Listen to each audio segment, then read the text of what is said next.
Hi, I'm Angie Twidle, founder of the Sanctuary of Sophia, and joining me is my co-creator Kerry, a womb practitioner, facilitator and priestess. In these sacred conversations, we open space to listen deeply to the wisdom of women's wombs. Because when the womb speaks, we listen.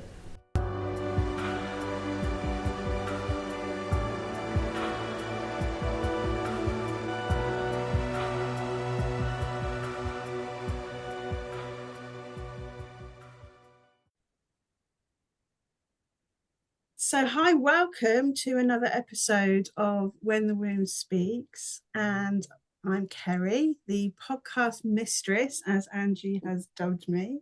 And I'm joined today by Chloe Clarke-Jeavons, who is also known as Chloe's Cauldron on social media, on Facebook and Instagram.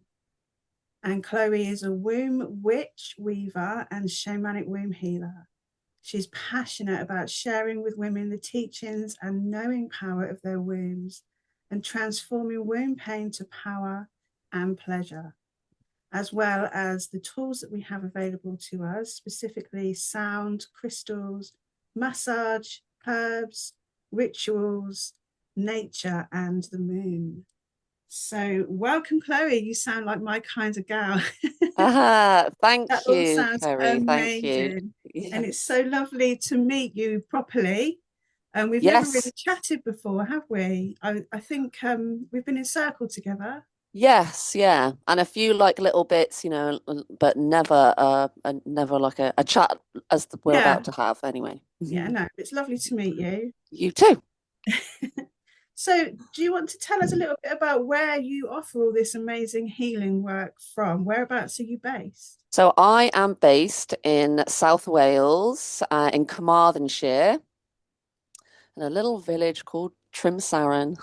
It's on the south coast, and I love the topography here. I'm like 10 minutes away from beaches, but there's also a lot of woodland. And so I have a treatment. Well, I built a treatment space in my garden with my husband and a little help from some other people as well. And so that is where I offer my treatments from. Started out as a Swedish massage therapist and yoga teacher, and a little bit of Reiki as well. And then Mm-hmm. after the birth of my first child, that maiden to mother transition, that is what got me into all of the womb healing. And then I found the sanctuary and added more strings to my bow. And so yes, and so I offer all of these treatments from my very well, for me, it's incredibly special, my roundhouse. Yeah, you're around. Um, I love that. yeah, Yeah, I've it was, seen it. It looks amazing. and it was built for um, healing. I knew that I would be doing treatments with people there, with women specifically, and womb healing. So those intentions were set Yeah. when the place was built. The man that actually put the skeleton structure in, so the larch posts, uh, he actually invited me to do a ceremony as he did drumming circles and things like that. Unfortunately, he's now passed away. So we meet him in spirit. He lives on through the roundhouse. Yeah. And yeah, so he invited me to do a little ceremony once the post had gone in. So I went up there with my drum, and yeah, just sung my intentions into the space before it was all properly built. Yeah, Yeah. that sounds amazing. It must be such a gorgeous energy in there. Yes, yes. Almost everybody that comes in is like, oh my God, I just want to live here, Mm, which I get. It's right at the end of the garden. There's a stream at the bottom of my garden as wow. well, surrounded by trees. So we really are supported by Mother Gaia, all of the elements. Um, and it's just nice and quiet up there. So we can, people can be as loud as they want to be with no worries that, anyone's going to hear them at all. Yeah. Oh God, it Yes. sounds absolutely idyllic. Yeah. I'm going to have to come and visit you. Yes, I'll absolutely. come Come and down. stay over somewhere close by and come for a womb massage. Yes, Yeah. come down and check Yeah, it out. definitely. we're just building the next thing on the list to build is as a compost toilet. Oh, nice. Yeah. Just to prevent, the 500-meter walk back to the house to if anyone need, or nature wees are fine by me too. Yeah. Yeah. A wild wee. Can't beat a wild wee. Yes, a wild woman wee. All good with me. So I have heard, Mhm. I've seen a post actually that you put on Facebook talking about your experience when you successfully sued the NHS. Yes, I did. So that was my initiation Yes. into womb healing. So I can Tell us all about rewind it. it back. I can Yes. What start from happened? the very beginning. You Mm. do let me know if I'm rabbiting on a bit too much because It's I could literally blab on forever about this. And then if you have any questions as well, Sure. just interrupt and pop them in. So, right, the start of this journey probably actually began in 2017. I had worked in hospitality for most of my adult life, restaurants, coffee shops, pubs. Right. And at this point, I had worked my way up to a manager of a coffee shop. And I was actually working in Brecon, where the training is going to be next weekend. Oh, nice.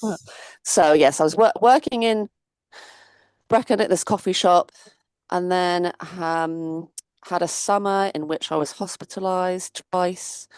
I got a random episode of colitis, Mm. then a cyst on my thyroid gland, like filled with blood. So I just had this big lump sticking out of my neck.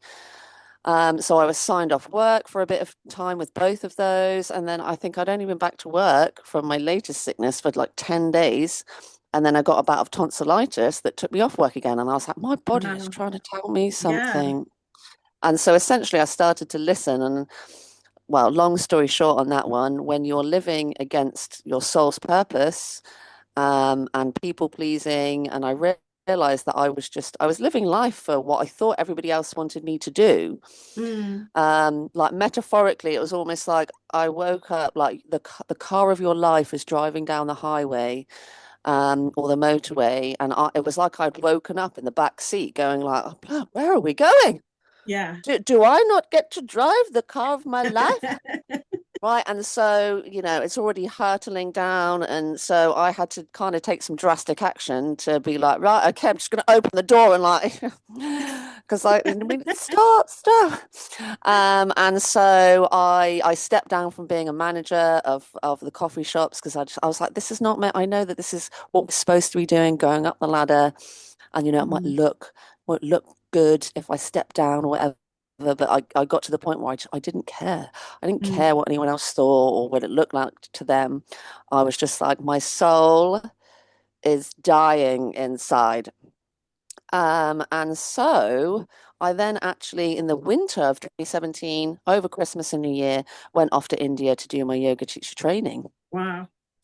Yeah, so I was there for a month, an intense month, and then came back, and was the start of my like self-employed journey. Mm. But I then, soon after returning from India, I became pregnant with my first child. And so I did all of the things following the NHS, guidelines for pregnancy. It was my first pregnancy. I wasn't aware of any other Yeah. pregnancy information that was available Mhm. apart from what is provided, by the Yeah. NHS.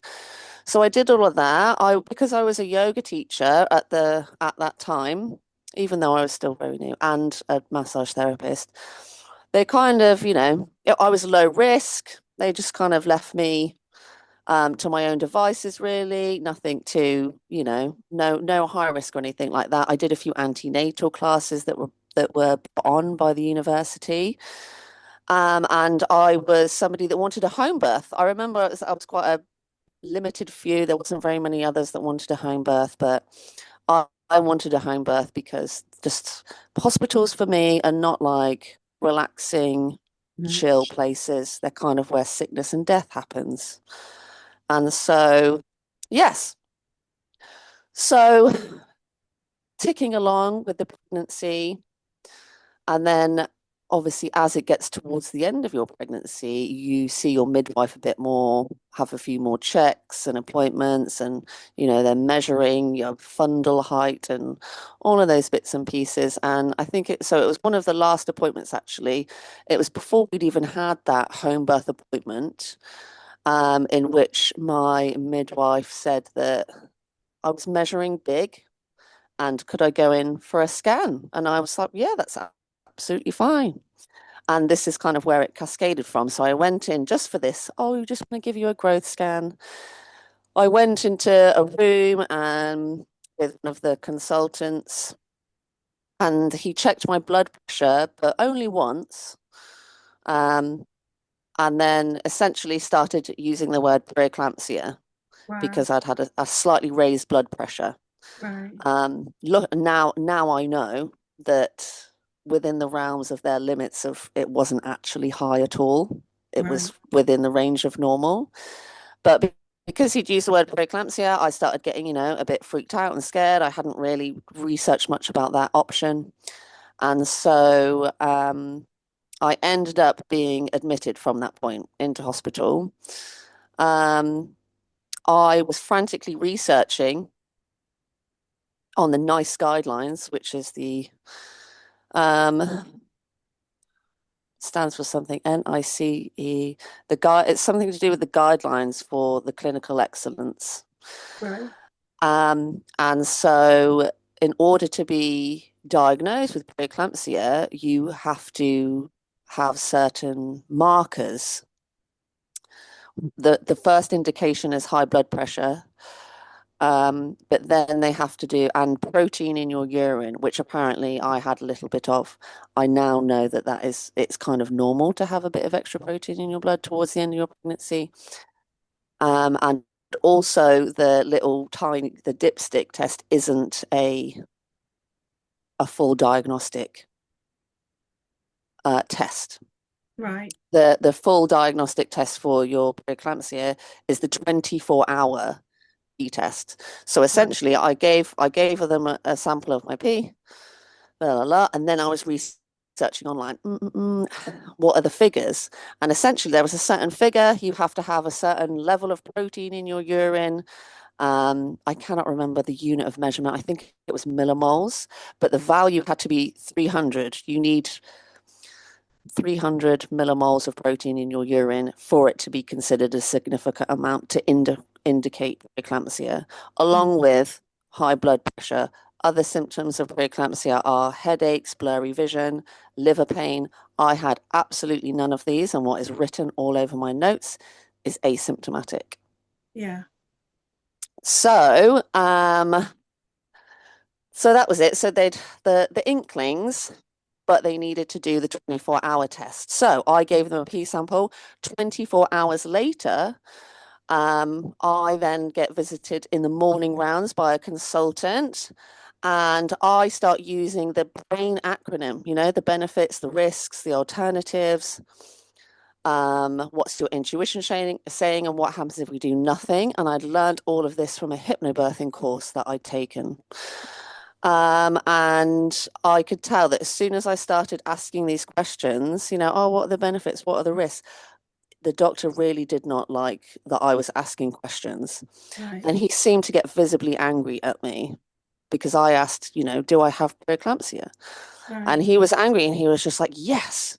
He said, your body has got preeclampsia. Your induction will be really quick because your body has got preeclampsia. And so it knows, and the baby will come. And so here I am, scared at this point. I realized in that moment I'd also been triggered into a fear response or a freeze response because I had quite an angry father that could shout at the snap of a finger. And so it was almost like that scenario was being recreated in my mind. And I was scared. And so I accepted the induction because this man told me I had preeclampsia. I then asked the midwife, after I'd had that first bit of the induction popped in, that big pessary, which is like a huge long tampon, essentially. Yeah. And I asked her what the figures, I was like, what were the figures in my in the protein in my urine because I knew this figure had to be over 300, right? And she told me her response was, we lost the test. And so in that moment, I had some confusion. I was like, what? But he's just told me I have preeclampsia, but you've lost the test. So anyway, I gave another pee sample, waited another 24 hours. And then that consultant, it was a different consultant, it was a female consultant this time. And I asked her, what were the levels of protein in my urine? And she responded by saying, are you a midwife or something? And I said, no, I'm just trying to make an informed choice about my body. And then she never came back to me with the answer. And so I just assumed that I still had preeclampsia. I was like, oh, if I don't have it, then someone's going to tell me. However, I now know that's not the case because that first doctor that made that lie, or that said that lie, that I had preeclampsia, any other doctor or midwife or nurse that would reveal it to me was essentially dobbing in the first guy that lied and implicating everyone else that kind of covered it up. Mm-hmm. So I ended up back and forth. They stopped and started my induction 2 or 3 times because the ward was so busy. So I'm kind of having all of these mixed messages. I've been told that I have preeclampsia, but then they're not really giving me the details or answering my questions. They're stopping and starting the induction. They're telling me that this is serious, but they're not acting like it's serious. It was then so busy they weren't going to do the next step of the induction. So I was like, I'm going home then. They were like, we can't do this. It was all a bit of a hoo-ha. So I was admitted on the Tuesday and I didn't end up giving birth till the Sunday. And so I ended up going home for one evening, coming back the next morning, because all this time I still believed I had preeclampsia. And I trusted, everyone tells you just trust them, just trust the doctors. They care about you and your baby. That's all they care about. It's just you and your baby. And unfortunately, I discovered that's not actually the case. It's a lovely story, but it's not necessarily the reality of what happens. And so I had my son.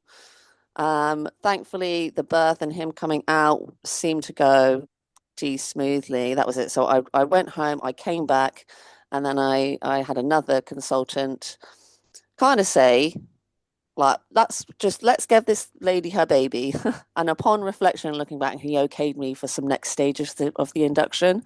I'd also gotten to the point where I had kind of had enough, and my little people pleaser was starting to disappear. I think there was one evening in which there was so much noise going on, and all the other ladies in the ward, there was 3 other ladies, up to 3 other ladies, in your little ward room with you. And I remember going into the bathroom and I just stayed there like all night, just to get some darkness. Then when I went back into my little section, I just put my like eye covers on, and I literally stayed there, and I was in my own brain. I was just like, I'm not speaking to anybody unless it's my husband, Yeah. I just had it. And I think they could sense that. I think they could sense that. Also, with the power of hindsight, a bunch of doctors, right, going around and by the Saturday, I think the story might have been, when they're having their little meetings, like behind the scenes, it's just like, right, we've told this lady she's got preeclampsia. She thinks she's got it, but she actually doesn't.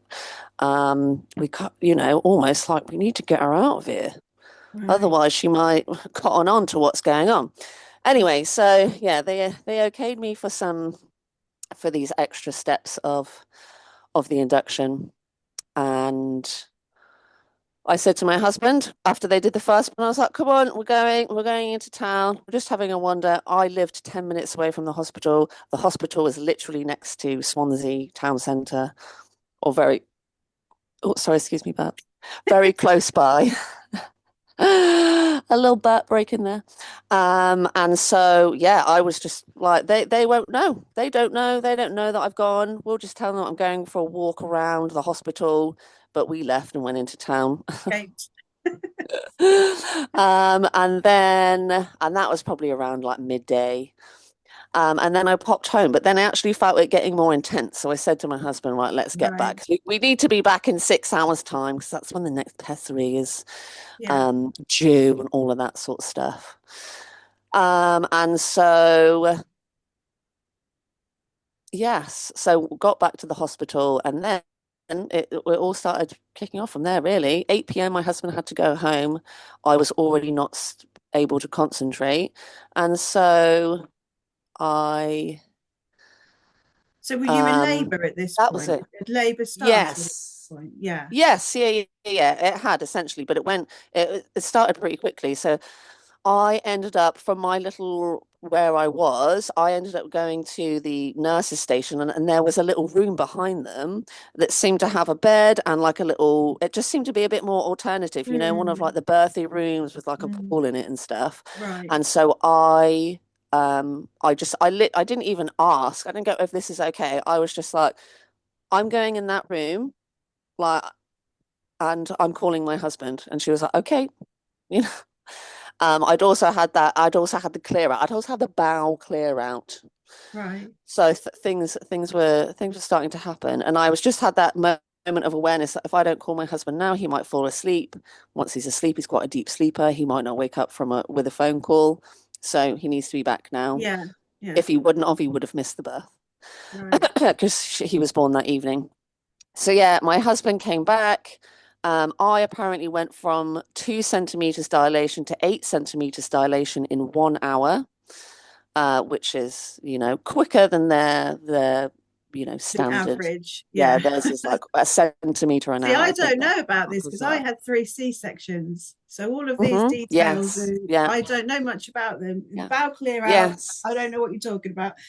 Yeah. Well, when the body's getting ready Yeah. to have your babe, yeah, there's usually a bowel clear out. But then also, I didn't have this with Carly, but then, Carly was Ah, at home and I right. didn't Okay. have Yeah. any of the medications or any of Yeah. the pessaries or any of the inductions and things like that. Right. So, yeah, when it came to Carly, I was just like, well, I've had a baby before, but not a natural one, Yeah. Yes. because I was Brand induced. new. Yeah. Yeah. And so So you were yes. 8 centimeters dilated Yeah, apparently my in an noise has hour. changed. Yes, yeah, Right. yeah. My noise has changed. And then they took me up to the labor ward because I was on the one before. Because essentially they have to there's all of these, figures, which mean that you can kind of be technically go on to the next step. So once you get to 4 centimeters dilation on your antenatal, then from a midwife and allopathic perspective, you're now in established labor Right. and you can go in and be on the labor ward. However, I now just look at as any contracting as you're in labor. Sometimes it Mm, stalls, sometimes it slows down. Nothing is like, yeah. lots of things are a variation of normal. Human Yeah. bodies do not follow. You can reverse in dilation. If you are Oh, scared and really? things like that, you I can be, didn't know yeah, that. you can be very open. So Right. say if you're having, right, you're a scenario here. You're sitting on the toilet, having a relaxing poo, right? You've just relaxed enough for it to come out, and then someone barges into your bathroom.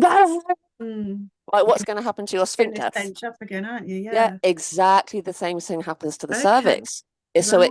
it can be really open. Basically, women need to feel safe Yes. and protected for everything to soften and open. And some women feel safe and Okay. protected in hospitals, and that is wonderful. But Mm. some women don't. And Yeah. if you have people scaring you and, you know, Or I guess yeah, even freaking out. correcting you, bringing you out of Yeah, the. also when you're giving birth, it's a limbic brain. Giving birth is a very limbic brain thing. And in the kind of in the birthing at home, there's certain perspectives that are very different to the hospital. So if you're birthing, the worst things that you can do to a woman if she's giving birth is ask her a bunch of questions, right? Mm, Which is literally yeah. exactly what they do in hospital Yeah. because you're supposed to be in your limbic brain, and any question that you ask takes you out and puts you into your Right. prefrontal Yeah. cortex. Yeah. But birth is a physiological process. It's like Mm, it's a dance of hormones. When babies' lungs are fully developed, their lungs release a hormone. That hormone is picked up by your uterus. That's what starts labor. So from my perspective now, any induction is a premature birth Yeah. because Yeah. they might not This even be baby's ready. not ready. Yeah. Yeah. Yes, yeah, they come when they're ready. Yeah. So, Can so I just after the, pick you up on, yeah, sorry, so no, something no, that no, absolutely not. you said that you were 8 centimeters dilated and your noises changed. Yes. Well, I find that really interesting. So Mhm. that's a signal when what the noises that you're creating, because it just made me think immediately of the connection between the womb, the throat. So your Yes. voice literally signals Absolutely. that labor's moving Yeah. on And to a different stage, yeah, does it? it was, yes. And I remember, yeah. So it was the midwives that were just like, oh, your noises have changed. When I was giving birth to Carly, or when I woke up my husband came to bed with Carly, I went to the bathroom after elbowing Jack and being like, can you fill up the birth pool? And then I went to the bathroom, and then what got him up was the fact that my noises changed. Right.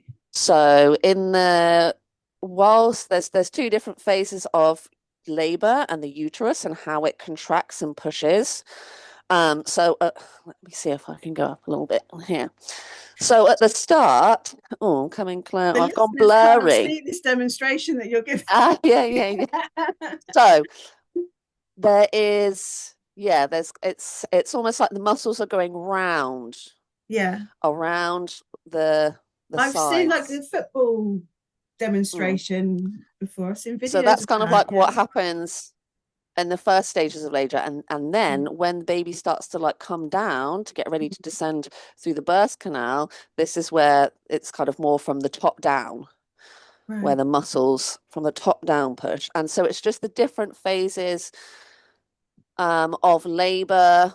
um, with I could feel a lot more with my second. I don't remember feeling too much with Jonah, but with Carly, I remember feeling her line up and her Right. feet at the top of my womb, ready Yeah. to start coming down the Wow. birth canal. But yeah, as the mother, your noises change, and they're very primal, right? Yeah. Nothing like you might say if you've recorded yourself and you listen to it back, you may go, oh my God, I've never made that sound in my life before. Mm. Yeah, they're very deep, I wish primal, I'd almost a bit experienced cow-like. natural birth. I'd never experienced it, and it's one of my biggest regrets actually that I've never had that experience. But Mm. you know, that's my story. Anyway, Perhaps, so let's yeah, and we all continue have with them. your That's fine. That's story. fine. That's fine. Yeah, that's fine. So you're 8 centimeters dilated. You're Yeah, creating deep primal guttural sounds, which is a yeah, signal that yeah. things are Yeah, well, the happening. midwives just said your noises are changing, and then I think they checked me, and then my waters broke, and it is all a bit that. Then now it kind of becomes a bit of a blur because they had to move me, and I remember that was like the worst bit, going from the antenatal ward to the labor ward, because they put you in a wheelchair. Thankfully, I had my husband around me because I was even though my husband was great, he had we were those people that like we want the lights off and nice smells, please, and they're all there like we need to see what we're doing. So I did hear that on the ward it was like, oh my God, have you heard that lady that had the 10 pound baby, because Jonah was, oh no, he wasn't 10 pounds, he's 9 pounds 12. Oh, did you hear about that lady that just had that 9 pound 12 baby with like no epidural, no, nothing. I had a cocodamol, which the nurse was like, yeah, or the midwife said, yeah, that would have worn off by the time that you gave birth, darling. So, so yes, my noises changed, and they were like, right, okay, you're now allowed to go to the labor ward. And so, yeah, that move was, it was just, I was so aware, even though I was in my process, I was so aware that there were other souls wandering around in my space. Right, So like, I was like, where he's wheeling me down, he's got the eye covers on, he's spraying one of my sprays as well, because the smell of the cleaning stuff in the hospitals, because they right. constantly have to be cleaning, was like to me. Mm. Did not like the smell. Also, could not eat the hospital food because it's just terrible.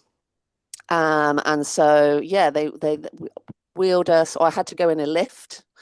Um, and I just remember I remember being aware that people were like wandering. Yeah. and almost just wanting like a massive shield to keep them all away. I couldn't see because I had the covers on, but I was still energetically very aware of Yeah. others, Could sense them. and Yeah. and Yeah. strangers. Yeah. And yeah, then I went into the labor room. And then, or once again, this is a bit of a blur. I don't know how long I was there for. But I was on my knees for a bit, and I think this was also because I was induced, but I really did not feel any breaks in between the contractions. It was Right. quite intense, Oh, like all the gosh. time. And then I ended up being on my back with my legs in the air, which is the worst position to give birth in because it Mm, makes your pelvic opening 30% smaller. right. And then I ended up being coach pushing. And this is it, because this was the interesting thing, because I'd done the hypnobirthing, but that all seemed to go out the absolute window. Yeah. And I remember with the coach pushing from the midwife, because she was like, right, they get you to breathe in, and then you're pushing. And I just remember thinking, like, when am I supposed to breathe? I'm not breathing in any oxygen right now. And this is how my baby's getting oxygen. Mm, Um, but anyway, he did come out. Apparently his fist was up by his chin. But I remember after his birth, like I was out. Like I'd also not slept for like 2 days because I'd been mm, up the whole night with all the buzzing and beeping going on. And so I just remember being absolutely exhausted and basically like passing out after I'd mm. given birth to Jonah. Like Jack's got pictures, and obviously Jack was holding him and things like that. But yeah, I was absolutely exhausted, Mm. which is again very, very different to how I felt after Carly. Yeah. I could look after Carly straight away, Oh, whereas with Jonah, I felt like I couldn't look after him, yeah. because I was so exhausted. And also, in hindsight, a bit traumatized and shell shocked Hmm. about the whole thing. And so, yeah, so the discovery that this doctor had actually, and the definitive thing that he'd lied, because no one was really honest with me, like no one did give me the figures of what the protein in the urine was, because that was the main thing that was the main. That and my blood pressure was the two things that they were saying, Yeah. you've got preeclampsia. And so, yeah, it was the midwives come and check on you after you've gone home with your baby. And I remember mentioning it to them. Oh, I think that I was lied to, but they literally just ignored it. Yeah. Um, and that was kind of, yeah, a reoccurring theme. You try and talk, and everyone's just, yeah, they just kind of brush you off and ask the questions that they need to ask about baby and blah, blah, blah. And so essentially, what I ended up doing was I ended up just requesting my maternity notes. Right. Yeah. If no one's going to tell me, then I'll find out myself. So I And when was requested my this? How maternity long notes. after the birth did this happen, or were you still? This was Jonah was born in November, the 11th of November, my little angel baby, 11/11. Oh, I really think he was, because this was the yeah. initiation into womb healing. Mm. My little angel. And so I can't exactly remember. I'll be able to find it on my phone somewhere. But Right. It's it a was a while couple after. months after, yeah. Right. Yeah. Maybe a few months after. Because I actually remember receiving the notes maybe the middle of April, because I sent off my first little complaint, like, what the hell are you doing? Yeah. Just after my birthday, which is Yeah. on the 2nd of May. And so yeah, it took a couple of So you're months. just thinking that there was no closure there. Still have no idea, not been given any answers. Yes, Let me see my and they're probably hoping that you've just forgotten about it and just happy with your little baby getting on with your life. And absolutely. That is what they are, yeah, and and you, also, when you're a new mother, your brain is going through so many changes. Your amygdala gets bigger, that threat center. Um, but your hippocampus and your amygdala have a chat to each other when you're sleeping, deep sleep, to be your amygdala is like, oh my God, this thing happened. Ah. And your hippocampus is like, it's okay, everything's cool, la la la. But this repair only happens like when you're in deep sleep. And how many Mm. new mothers are getting Mm. loads of deep Mm. sleep? Yeah, Very few. yeah, So I reckon they do bank on the fact that a lot of us are exhausted, probably yeah. traumatized, and Mm. completely unsupported in Yeah. this. It's like David and Goliath. That's what Mm. I call it. That's what it felt like. They have all of the resources. Mm. They have got all of the lawyers. They've got all of the things protecting them. And we're just on our own, you know, Yeah, and they've met their match arms with with a you babe though, in haven't they? arms. Yeah, absolutely. Their worst nightmare, dressed like a daydream, eh? Hey, So, you uh, Swifty. so I'm not, but I do like that lyric. I think it's great. Well, not a massive one, but some of her songs are Yeah, I great. love her. Anyway, Yeah. let's not. Yeah. Go off on another tangent. We could do Yeah, let's. tangents all day. So yes, that was it. And so when I called to request my notes, I explained to this lady on the phone what I thought would happen. I was like, I think they lied to me, but I'm not sure. I'm just trying to get my notes. And this Mm. angel, that I don't remember her name, but she was an angel. She said, right, what you want to do when you request your notes? She was like, right, you have to write down all of the test results as well, because they do not include those in your maternity notes as standard. In your maternity notes, they just give you those notes, the ones that you carry around, you give teach the midwives. And they said, yeah, she said, request all of the test results as well. So it took a little while, but all of the information came back. And then I had to be, a little investigator myself, piece it all together, Mm. because everything the doctors enter should be written down and dated, etc., etc. So from these notes that I got back, from what I could ascertain, I did not have preeclampsia, because those test results, do you remember that 300 figure that we Mm. needed? The 300 figure for the protein in the urine being measured in millimoles or something like that. My figures were 17 and 18 Oh millimoles, my God. way far away from that Wow. 300, which is the means or significant, a Mm. statistical significance.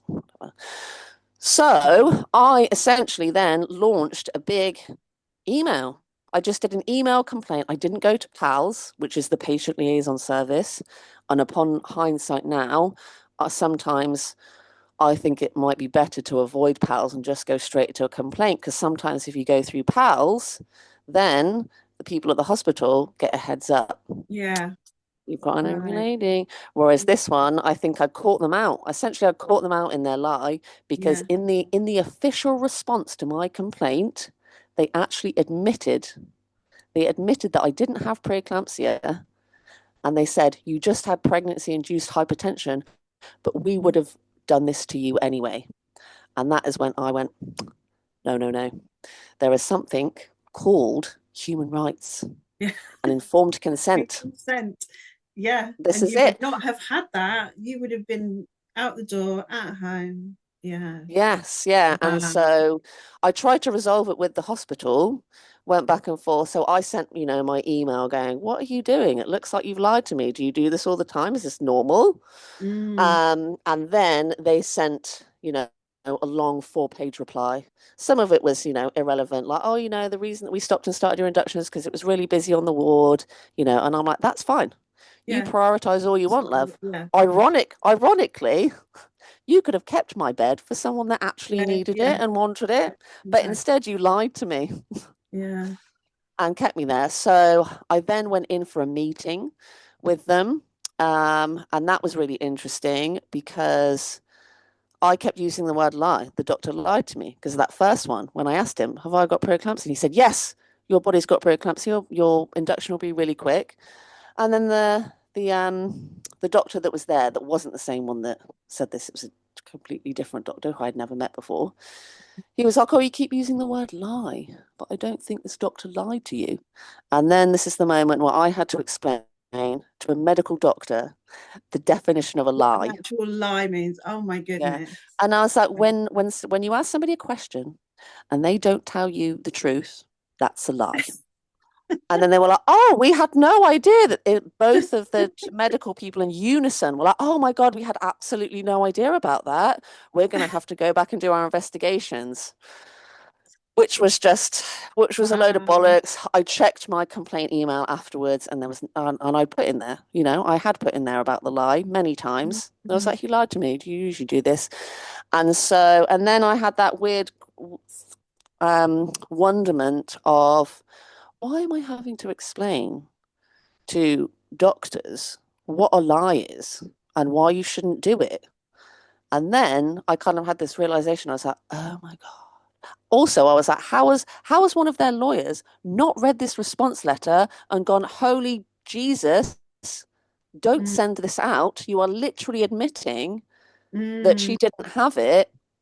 And Yeah. it and then yeah, with all of those, I was like, I was like, maybe, maybe they do this so often, it's Yeah. become so normalized to them that they actually don't think they're doing anything wrong.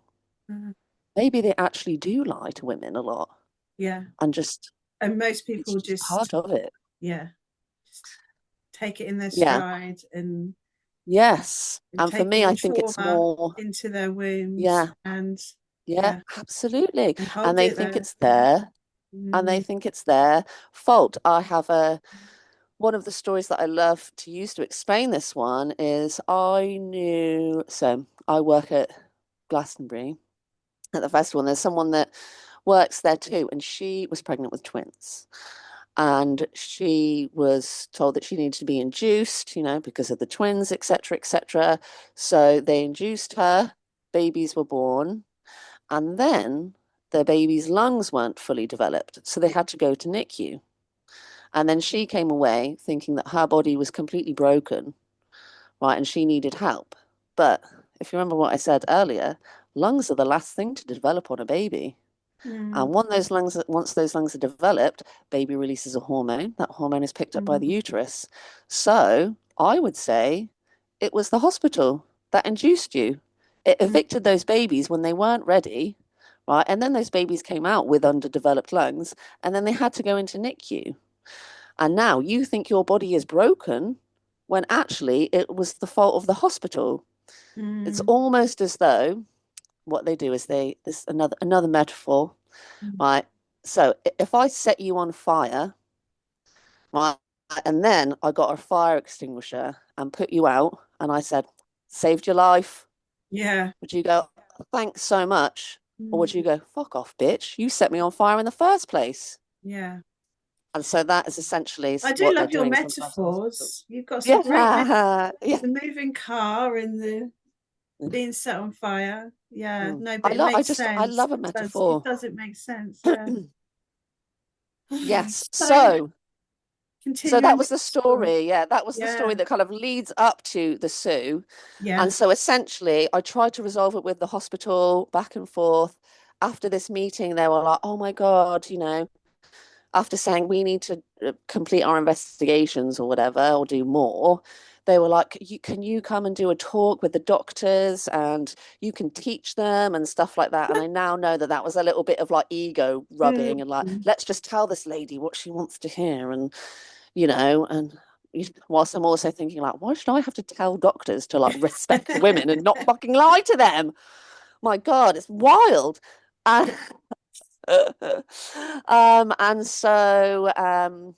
yeah, it got to the point where I was just like, oh, I'm done. I'm done with them. Even with the emails back and forth. That was it. After that meeting, the lady that apparently had the meeting notes went off sick, and she had the meeting notes in her personal possession. And they were What? like, oh, so we can't do anything. And I was like, so who's taking over? You can't just be leaving this until this lady comes back off sick. Um, and then they fobbed me off a little bit more, and then I basically went, "You're done. Like, no more chances." And then something very, very interesting that I found out when I did actually sue and Yeah. find a lawyer, and I said it's a human rights violation, right, for Yeah. informed consent. Do you know what this lawyer informed me of? What? Human rights violations, you only have 12 months from the date of incident to bring forth a human rights case. Wow. Is that And I, specific to hospitals? I'm not sure if it's specific to just hospitals or all hospitals or birth, but Right. what a coincidence that all of this time to get the notes in the first place, to get the response, because that was late as well. Their official response to me was late. Then to organizing the meeting, Wow. it was like over 6 months of back and forth. And Yeah. then, oh, look, it just so happens to surpass the 12-month date. Yeah. And for me, 12 months, like particularly for a new It's mother, nothing, is it? Yeah, it's no it's time at all. absolutely nothing when you're traumatized and sleep deprived, etc., etc., etc. And so to me, once again, in hindsight, I was just like, oh my God, they were time wasting. They were time wasting on purpose to get past this year mark. Yeah. That is my belief, No one's ever going to confirm or deny it. It's not like they're ever going to admit it. Oh yeah, we just bobbed off time. They're never going to admit that, are they? So the lawyer said that essentially you'd have to go down the medical negligence line of lawsuits rather than a human rights violation. And Right. so, yeah, we got to work on that. I basically gave him all of the information. It was really interesting as well because it was a male lawyer. He ended Yeah. up having some stories. He was like, "Oh, my wife said," and blah blah blah, about her births and things like that. So obviously, men don't give birth, so they don't fucking know what it's like. But yeah, so gave him all of the info that I needed to give. I felt like I was confident, even though this was like the scariest thing I'd literally done in my life Yeah. ever. It was like the first decision I'd made without asking my parents Yeah. or seeking the approval.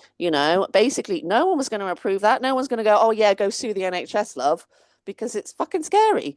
Or it feels like a massive thing, I bet. and the My NH and the God. I think NHS is suing such anybody feels like a massive thing. The absolutely. NHS, my God. And it's such a beloved thing, and obviously it was started in in the most positive from the most positive place ever. Mm. Um, it's just unfortunate that these things happen. Anyway, I did. Yeah, it got to the point, honestly, it was the people pleasing. I realized I was a huge people pleaser, and I was like, how am I expecting my children to stand up for themselves when I can't stand up for myself? Yeah. And so it wasn't, to me, it wasn't even about, it was just, I was like, I just have to stand up for myself as far as I can take this. I am not happy with their actions and how they treated me, and I'm going to take it as far as I can. Yeah. And like, that was Yeah. it. I was like, Yeah. I And did you became, expect to win? Did you think that you were going to win? Or did um, you ju- I, not oh, care? do you You know, just needed to. so for me personally, because of that letter, the official response from them in which they said, "Oh yeah, you never had preeclampsia, you just had this," and then I'd also got From the my horse's mouth. Yeah. maternity notes and the test results. These also, for me, I was like, if this ever does get to court, I don't think they have a leg to stand on because I have literal black and white evidence in which they essentially admit their violation of my Mm. human rights and the fact that they lied. So even though I wasn't sure because I'm not a lawyer or anything, I just had blind delusional confidence, essentially Yeah. that I would that it because I was like it's in black and white. If it wasn't in black and white and I didn't have evidence, then maybe not. But Yeah. I knew the evidence that I had. Yeah. And so that's also no lawyer. This is also it. No lawyer will take on a case that they don't think that they can win. Mm. Also, so that and I think sometimes that is also the unfortunate place that a lot of women find themselves in is there isn't enough evidence. It's, if it's your word against theirs, and that's why I like to teach women now that when you are, so your maternity notes, don't just look at those as like, lovely little notes about your pregnancy journey. That's evidence. In Mm. the case of anything going wrong, that is your only evidence. Also, those maternity notes is your only narrative. Yeah. And who writes in those notes a lot is the midwives and doctors. So they essentially get to control a lot of the narrative. A lot Yeah. of women tend to find that if they do request their notes, their version of events of what is recorded or their version of events that they remember is very different to the version of events that's recorded. You Yeah. know, I was told this, but that's not written down there. Yeah. I was told that. Yeah. So it's very, very interesting. Very, very interesting. And so yes, the once the lawyer had been and gathered all of the information and things like that, there was something else that I needed to do. I had to have a psychiatrist had to come and see me and have a little chat with me, and stuff like that, because essentially you have to prove that there's, as well as having evidence, you also have to prove that there's harm.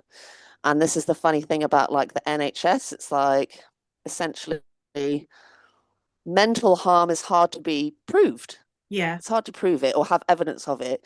Mm. Um, and there is actually, you know, say, oh, medical negligence, they chopped off the wrong leg.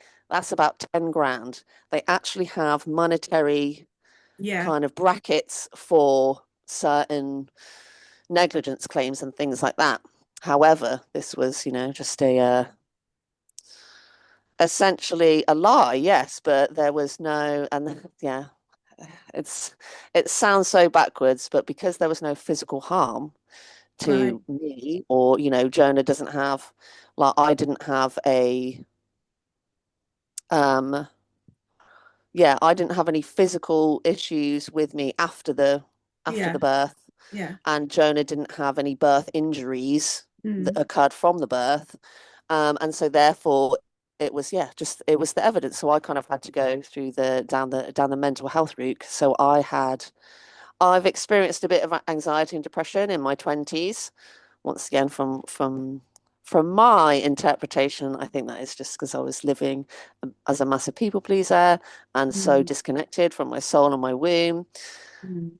And so essentially, I had been I wasn't on any medication or anything for the anxiety or depression, but I had seen my GP a few times and things like that. Mm. And so then that was recorded, and I basically said, you know, this has affected my mental health, and it really did. Like, what happened to me, it flipped my worldview upside down.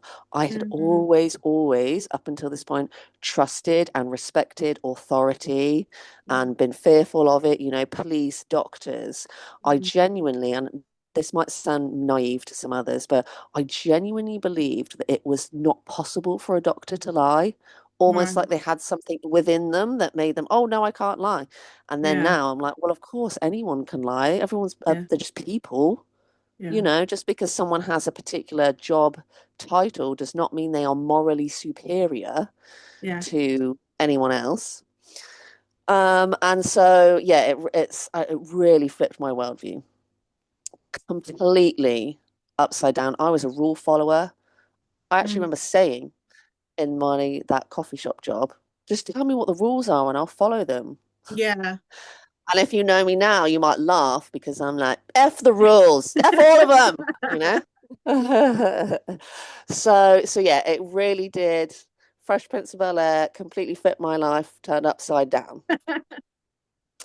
And so, yes, so instructed the lawyer to go for the lawsuit.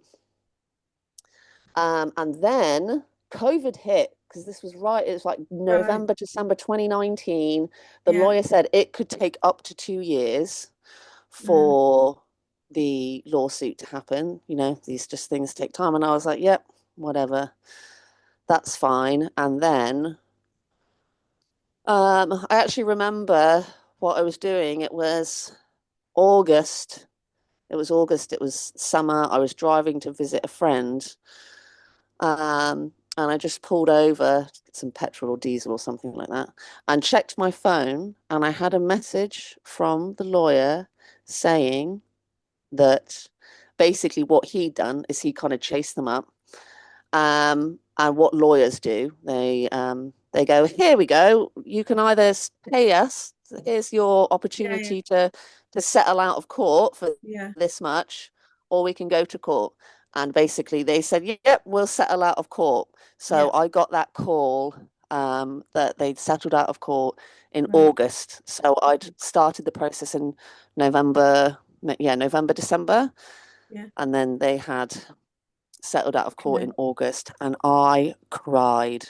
Yeah. I I bet. cried like tears of joy. I felt Yeah. so validated Yeah. because for me, it was like, admission. Yeah. Why settle out Absolutely. of No, they court if wouldn't. you've done Yeah. nothing wrong? Yeah. But Yeah. then, as you said, yes, I was confident. I did think if it does ever get to court, then the lawyer was surprised with how much they settled because Oh, it was right. more than what he thought it was going to be for. Nice. So that was good. Thank you. Yes. And then I actually used that money, the Yeah. lawsuit payout money, to do a bit of healing. Mhm. I went to some like shamanic healing sessions, and then moved house. Obviously, COVID made everybody want to move house and have nicer gardens and places to live. And so that is what I did. We put our house on the market. Yeah, found this place that we're in now, and Yeah. also the You built your roundhouse. So, roundhouse. so Yeah. yes, life gives you Incredible. lemons. What a Make some story. That's lemonade. an amazing story. Yes, God, thank thank you so you. much for sharing all of that. And I would really like to have another chat with you. Yes, yes. Sorry, I For know I've been another. talking for like Oh an no, no, hour. no! It's great. It's been brilliant. I really wanted Yeah, to go into all the depth of that story because it's an yeah. amazing story, and Mhm. you're amazing. I mean, I've never met Thanks, you before, Kerry. but I'm just loving spending time with you and Mm. hearing that amazing story. It was Yes, incredible. thank you. Yeah, if It's we could it's get together quite it's a another very time. powerful. Oh, extremely powerful. There's so many Yes. lessons. And like Mhm. something else that I was going to talk about in this podcast is the fact that you're one of Angie's associate teachers in the Yes, sanctuary. I But am. I am. I can really see why. you know, Yeah. you're, I just think you're Yeah. amazing. The way Oh, you explain everything, and you're just a natural teacher, I think. And oh, you really thank are. you. You're gonna make me cry over here No, ahead of my honestly, you first are. training that I'm a bit scared for. Honestly, I could listen to. I think this skill of storytelling Hmm. is an incredible skill to have, and that to me is one of the best ways of teaching people. Hmm. And you've got that down Oh, to a T. You're amazing. oh, wow. Thank Um, you so much. What an so honor yeah, to would you hear. come back on for another Absolutely. podcast? Because I'd really Absolutely. like to hear your experience that you had with your second Yes, birth, absolutely. Yes, yeah, because yeah. I'd love to go into yes, That's a yeah. whole another several hours in itself as well. Yes. So we'll do a part two podcast Perfect. episode Yeah, with you yeah, if yeah, that's absolutely. okay. And yeah, that would be amazing. Um, Yes. so yeah, I mean, I don't want to touch lightly on the other things that you offer because you've got such a depth to your work and the things that you do. Mm-hmm. Um, I mean, I know you make your yoni steaming seats, and Yes, yeah. you want to speak a little bit about that?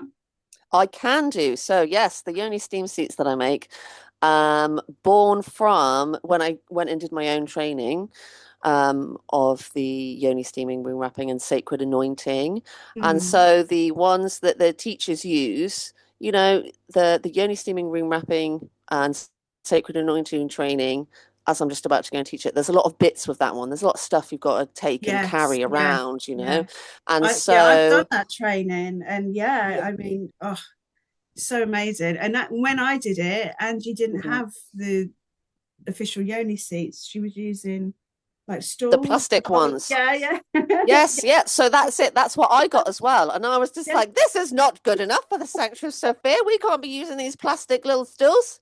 Although I understand because they're nice and light and they are They compact, fold, push yeah, down. yeah. But And then so so do your essentially, seats, don't this they? is Yeah. it. I was just like, right. And so I went home almost to Jack and I was just like, we cannot use this for the sanctuary.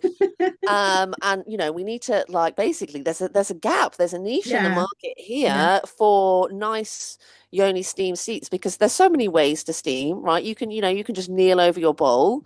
Yes, But then, there's some people that have bad knees now, so they can't kneel that's it. anymore. Well, I've got a And then, commode. I'm sitting on yeah, my yoni commode at the yeah, moment. So yeah, I yes, use that. My absolutely. clients use that. But that's good Yeah, for one to perfect. one. But a group, you can't carry it. Can't carry 10 a massive commode. Yeah, so this was it as well. So we made like a variety. Right, I've done a chair. I found a chair that we've adapted to turn into a yoni steam chair. Yeah. We've also made like box style ones where almost like the same top as these ones, Yeah. right? But the base is full is full wood, and I really like those ones because they keep the steam all in because there's no gaps on any of the sides. Yeah. But then they're they're quite big and cumbersome and clunky, and some people were traveling via plane and they can't take a big stool with them. Yeah. And Yeah. so essentially the call or the need for a foldable stool like the little plastic ones, but nicer. Want some Yeah. nicer materials, a bit more ergonomic. Yeah. And so yeah, that is how the steam stools were born. Yeah. Also discovering in the product design that a lot of the ones that you see on Etsy with just a circle as a hole, Yeah. one of mine was also a circle as the hole at the start, and that just it digs into the sit bones. So there are Right. so many little things that are kind of like ergonomic, Yeah. Yeah. um, in our design evolution. Um, Needing a stool because I discovered I was like, there's some stools that are just too low. You need a bit of height, otherwise you might as well just be kneeling Yeah. over it. Yeah. And Which some people so do. Some people do and that, yeah, yeah, don't they? yeah. Yeah. Sometimes Yeah. I love having a little kneel. Yeah. Sometimes you really Yeah. want to move around, and so Yeah. kneeling is beautiful. Yeah. And so yes, yeah, the evolution has come from seeing that little gap in the market, listening to the feedback of what everybody wanted, and a lot of them were the folding ones. You wanted something Yeah. compact. If you're doing group steams, you might not have space in your Yeah. storage bit Yeah. for, 10 massive boxes, but you do for, 10 Yeah. folding ones. Yeah. And they're And lovely. so Yeah. yes, and then it was also I couldn't really do this without my husband. He is actually one that built me the first Yoni steam box that I had, and Mm. that was the first time I steamed was after Carly, my second. Yeah. And yeah, and so yeah, without him also supporting me Yeah. because he does all the cutting. He cuts it Right. out and uses the router, and then I do the sanding and these Yeah. bits. And so yeah, Nice. it's definitely a Excellent team teamwork. effort. Yeah. Yes. Nice. I love that. Oh. So yes. Well, thank you, Chloe. I'll get in touch to arrange another chat with you because I'm really looking forward to hearing about your second birthing experience, your home birth. Yes. Yeah. Yeah, and it was Free birth. well, Is it free yeah, it birth? ended up being a Yeah. free birth, and sometimes depends on who you're talking to and how they describe things, but some might call it a wild pregnancy. So essentially, I did not see the NHS at all. I did not have notes. I didn't Okay. have any Oh, scans. well, I I don't didn't have blame you. measurements. Yeah. Yes, I didn't have any Amazing. midwives, but I did seek other um, birth kind of preparation and support and care. It was just none Mm. of it was NHS. It was Yeah. all outside of the NHS. Yeah. Oh, I look forward to that. Yes, me too. Me too. So when is the training that you're doing? The It's in training Brecon is next, Beacon. yes, at Donna's place, the Beacon Retreat Centre, Yeah. in the Brecon Beacons, or just outside of the town of Brecon, but within the Brecon Beacons Yeah. National Park, although the name has changed now, although it's a Welsh name that I can't pronounce. I'm very sorry to all the Welsh out there. Yes, and it's next weekend, so Friday the 30th, Saturday the 31st, and Sunday the 1st of February are in bulk. Yeah, St. amazing. Patrick's Day. Yes, yeah. Amazing. Oh, So and then yeah, hopefully I can be chat fun. to Donna Yeah, afterwards. She can tell us all yep, about it. But yeah, it's going to yes. be amazing. Oh, I know, we're have really an excited. amazing time. Yeah. We will do. Thank you, my I darling. can't wait to see all the You'll be there. pictures. Yeah, you'll be there in spirit I with will, us. absolutely. Yeah. Well, thank you so much for joining us. Thank And you. It was such a pleasure. I'll put all of the details of your social media links in the show notes. So if anyone listening is interested in finding out more about Chloe, then Chloe has Instagram and Facebook. So those links will yes. be in the show notes. Okay. Thank Right. you Thank so you much. so much, Chloe. Much love to you. Thank you. Love to Bye. you too. Bye. Thank you for joining us in this sacred space of When the Womb Speaks. If you felt something stir, soften or awaken within, we invite you to share this episode and leave a review. May these stories continue to awaken the healing within you, to speak your truth with courage and to walk in wisdom and grace. May you remember the power of your own womb's ancient song. You can find us at sanctuaryofsophia.co.uk and on social media. Until next time, keep listening to your womb. She's always speaking.